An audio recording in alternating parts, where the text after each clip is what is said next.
Okay, greetings everyone. My name is Nzinga Nomo, owner and founder of Afriware Books company, and I'm glad that you are joining us today for another episode of Black Biz Banter, where we chat with authors and other advocates in the community to bring us the best of their work and share it with the community. So today I am with special guest Dr. Antoinette T. Jackson, and we're going to be discussing several things, but we will start with her books and her journey to where she's at today. So we're going to start with three questions. We're going to go for about 20 minutes. And just to start things off, I'm just so thankful that we're able to at last make this Yes. happen over the years. And Daryl for shaming me into making this happen. This was a long time coming, and it does seem, while it's been a long wait, it seems very timely since it comes right after your wonderful award received in Chicago, where we got to see each other again. Um, so here is the brief introduction.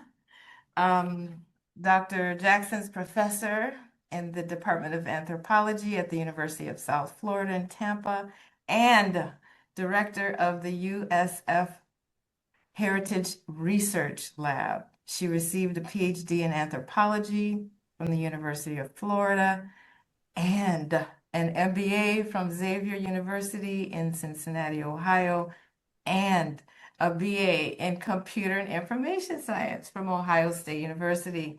Her last book, Speaking for the Enslaved, which I'm going to share right now with you on my screen. Speaking for the Enslaved was published in 2012. And today's, the book that was written in 2020 is Heritage Tourism and Race, the Other Side of Leisure. So everybody put your hands together in in the virtual space for Dr. Antoinette T. Jackson. Yay. Wow. Yes, yes. So we're going to start off with question number one, which is take us in a time capsule of your life and share how you became inspired to do this very, very important work on heritage tourism and race. Well, first of all, I want to have the proper greetings to Nzinga and say, yes, a long time coming, and I'm so happy for this conversation. Whatever forces brought it to its Okay. fruition today, it's meant to be. So I'm glad to be here and excited for this conversation. So, I get a chance to talk about my book and my journey. I guess that's for an academic. Yes. That's a pleasure. All Uh, right. so I like the way you framed that, a time capsule, I guess, of how I got here. So I'll try to keep it down to a time capsule. Um, but as you know, many of us have been on these kinds of journeys. We come from households and families where high expectations of what we do as our work, our life work. And I guess I was no different in that perspective that I was, I got and Zinga said, I have MBA and I have a BA in computer science. So I was on that journey. I was working as an engineer or a computer programmer for AT&T Lucent Technologies and doing that kind of work and ended up being a business product manager and those kinds of things. So that was, that was high achievement and I was very excited about it. But my real passion as well has always been writing. I kind of had secretly wanted to be a journalist or something like that. And my parents said, make sure you do something that you can make sure you can sustain yourself in the way There you're we go. accustomed to. And I was like, what? Anyway, so I decided, to do that computer science route and take that career route. But always continued to write and travel and things like that. And one of the things that I became very interested in my travels was the Gullah Geechee community along the southeast coast of the U.S. They were descendants of enslaved Africans who were enslaved on rice plantations, and rice was a key industry for the U.S. for many, many years. And the story that I had heard or thought about when I heard about those kinds of places, plantations specifically, was that, people were just told what to do and they just labored. And having been introduced to the Gullah Geechee community and culture through my travels, I learned that, there was a whole cultural context and community. This group of people had managed to continue their cultural practices from West Africa and extend them from religion to medicine to artistry, and those kinds of things. So I was fascinated by that just by traveling up in that region. Most importantly, St. Helena's Island in South Carolina was one of the first places that I encountered the Gullah Geechee community in my travels, and just really became fascinated and embraced actually by many of the people in the community because of the questions I was, asking, and the inspirations they were giving me as I visited there and asked and started learning about what they did. And I realized along the way, learning and writing about that community, that every time I asked people, did you know Black folk knew about rice and rice technology and actually brought a whole technology of how to grow rice to the US? And everybody's like, no, no, I didn't know anything about that. And I became more and more fascinated with it, and because it gave me a whole different perspective of African excellence, of course, and also the technology that's required to do something like that. And it was beyond just a laboring role. And so I really started writing on the side, even as I was working in corporate and at Lucent and AT&T. I started writing stories and visiting the community more and more often and writing about that story because it hadn't been told, or at least I hadn't heard it. And Mhm. so that got me on my journey, just learning that story, spending time in that community, and telling those stories to people who hadn't heard. So this became, became very a big passion for me. And at some point along the line, I realized that there's more to it than that. That I had an opportunity to, go for maybe I had an MBA, but go for a PhD. And I realized that when you go for a PhD, it should be something that you were completely passionate about and that, really needed to be told. And I thought about the work I was doing on the side, and that was telling the story about the Gullah Geechee community and rice technology and African cultural ways and practices that were happening in that region of the country. And so I went on for my PhD at University of Florida, and my focus then became African communities in Southeast plantation spaces, basically the Gullah Geechee communities, and understanding and presenting rice technology as a core skill and resource for the U.S. that had not been accounted for in any of the literature or in any of the ways that we understood plantations. So that got me on the way to telling untold stories. As I said, that was an untold story in the literature, African communities in the ways that they were dealing with enslavement and also the actual technological practices they were bringing forward for the U.S. and how it was exploited. My goodness. See, thank you for preserving this important history. How typical is it of the US to not just leave it out, but now what you've termed, let me make sure I have the term appropriate, active exclusion, active exclusion, also known as erasure. And, that just leads us directly to the next question. Can you talk more about that term itself and, you know, is it now being used in collegiate spaces?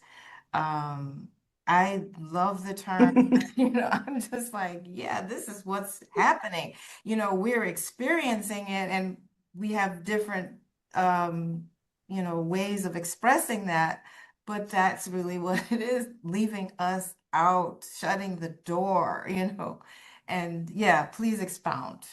Yeah, and I like the way you framed that question as well, because active exclusion does account for the erasure. And when I was first getting into learning or writing about the Gullah Geechee communities and the rice technology and the cultural practices and things like that, I was looking, the missing piece for me at that time was descendant knowledge. People were not um, taking advantage or capitalizing or incorporating descendant knowledge as a valid way of understanding and knowing things. And so that was the approach at that point. But as I expanded my work, as you're referring to, the act of exclusion, I was also looking at segregation and leisure, African participation in leisure activities and building their own leisure spaces and things like that, and particularly in the National Park Service context, when the national parks were saying, how do we get, you know, underrepresented communities to come to the parks and all these kinds of things. And every time you hear about these stories about why don't X come and do this in a white space, a predominantly white or at that time predominantly white spaces, why is it the problem was always put on the people who weren't supposedly weren't coming or weren't doing, as if A, that was the height of what we should be doing, and B, as if we weren't doing it and somewhere else, that you weren't actually seeing, or we were doing it in different kinds of ways. And so it was always discrimination was couched in many ways as, when you read the literature, as a passive thing. Discrimination happened to, this thing called discrimination or racism happened to Black people or happened to these particular groups. And as I looked at it, I was like, it didn't just happen. This was a systemic, it was a Yes. practice, it was a thing that people actively did. They actually thought about it and said, we don't want you in these national parks, and we're going to do the following things to keep you out. And so when you reverse engineer that, as engineers, Yeah. we Yes, think about, yes, got you you. have to think about how do we get there. And so you have to think about the practices that were put in place to actively exclude people. And if you want to include them, then you have to think about how you're going to actively do that. And you can't ignore the processes that were put in place for the opposite impact. And so that's what got me to that term, and to that need to do that kind of work, to actually expose exclusion for what it was, the steps that took place to exclude people, and make that also part of the story. And then also, and not to dwell on the fact that people were excluded or marginalized in different spaces, but also to say people, particularly in this case when I was talking about leisure activities or things that were happening maybe in plantation spaces, things were happening that researchers or even people at the time period didn't even understand or care to venture into to see what people were actually doing. And in many ways, they were equivalent in their own communities to the things that were held up in high esteem in other communities. So leisure was taking place. It was just taking place in the places that people felt safe, and that they were respected, and that they were comfortable in doing in their spaces. And so there were a whole variety in the case of leisure activities, entire spaces and things and ways that Black folk were experiencing leisure, and not necessarily at a national park, or not necessarily at the places that were being measured. That when you measure, like, these activities are taking place in this hotel, well, if you can't go to that hotel, you're not going to count Black folk anyway, so you're never going to get the numbers.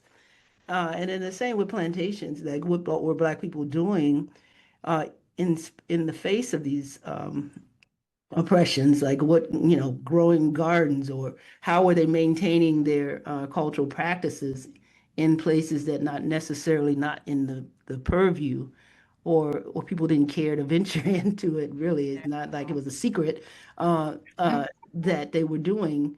And so even though enslavement was a terrible thing, but Black folk were actually within their churches and their religious and their spiritual areas doing all kinds of things, or in their social settings, their types of social settings and things like that, doing all kinds of things to preserve their culture and also to love one another. And I think that was ignored and has been ignored in many of the ways that we tell these stories, or the stories are told, because people are only seeing it from the situation, the system that was set up, which if you're going to look, if you set up to exclude somebody, you're going to see them excluded. And so you can tell the story as many ways as you want, but it's, if you said left them out, then they're going to be left out. So you have to look at, why that's the case and not ask those, the question in that way. So active exclusion really exposes the process to me. And it unveiling the Yes. stories that you tell about humanizes us. You know, of course, Hmm. we want to go to the park. Of course, we want Yes. to go to the beach. And, let me just pause a moment in honor of what I saw listed in the bibliography are your 12 different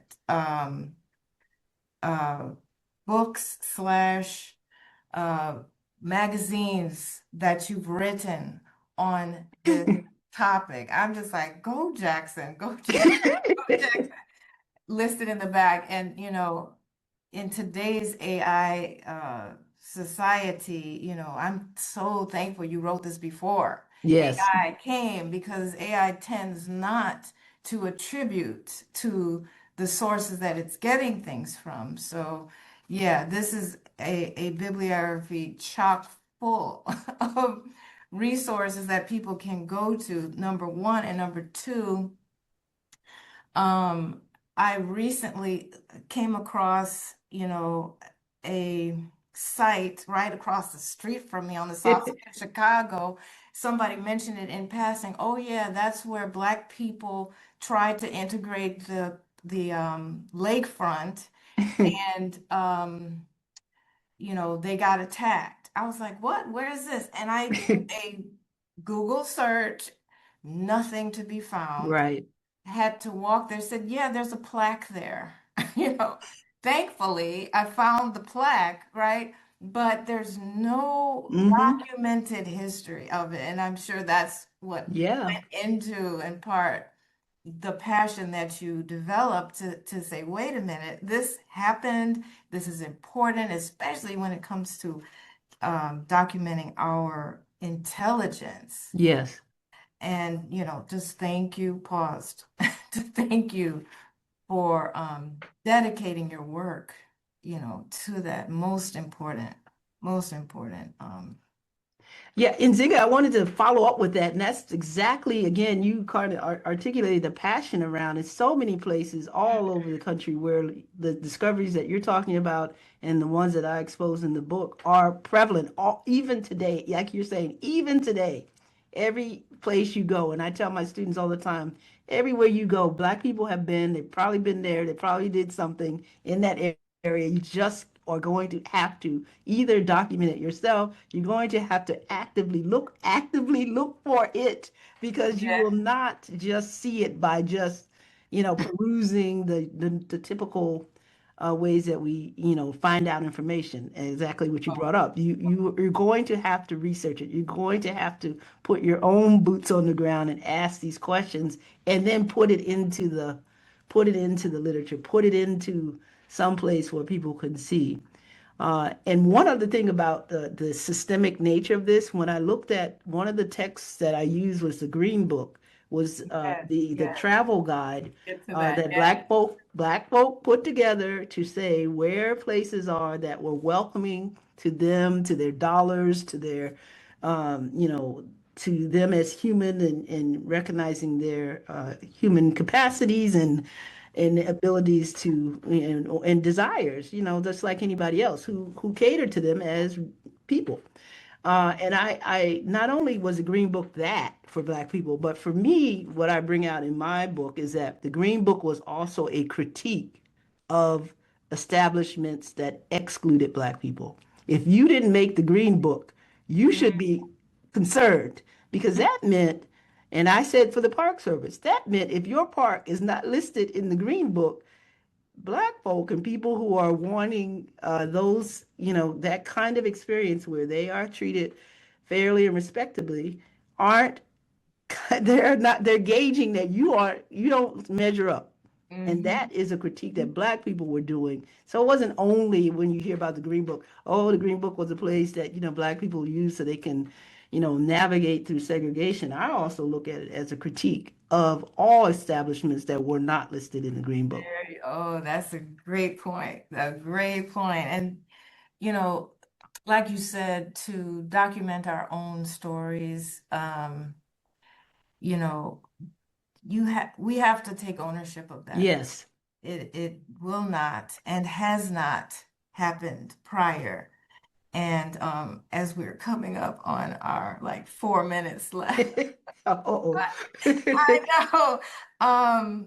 Now I am going to pivot a bit on this last question and allow you to stretch out whether you want the last question or, something else that's coming to your mind at this very moment. I yield, okay, to the distinguished professor on this topic because I just want to make sure that we have reached whatever highlights, that you had in mind so that it would further encourage people to purchase your books and to be inspired themselves into documenting their stories. Yeah, and I think I just want to highlight for sure that my book is not a deficit book. It means that I'm critiquing the way stories have been, history has been shared regarding Black folk, either in period of enslavement or during segregation. More, it's a celebration or it's an exposure, it's a learning about the things that Black folk were doing and how that has influenced um, all kinds of institutions and should influence and encourage us to continue on in the path that many of our ancestors had laid down already. The ways that they built things, built entire hotels and resort communities. I mean, within the plantation systems, they were experts in all aspects of the plantation, running, managing, uh, dealing with food waste, creating cultural context, medicine, everything was taken care of by Black folk who ran those places in, the most vulnerable and exploitative of conditions, but they still were doing these things. That's And right. so for us today, we need to really not throw away that Mm. history, but go back and understand the things that were being built by us, for us, even in those many of those kinds of really, exploitative conditions.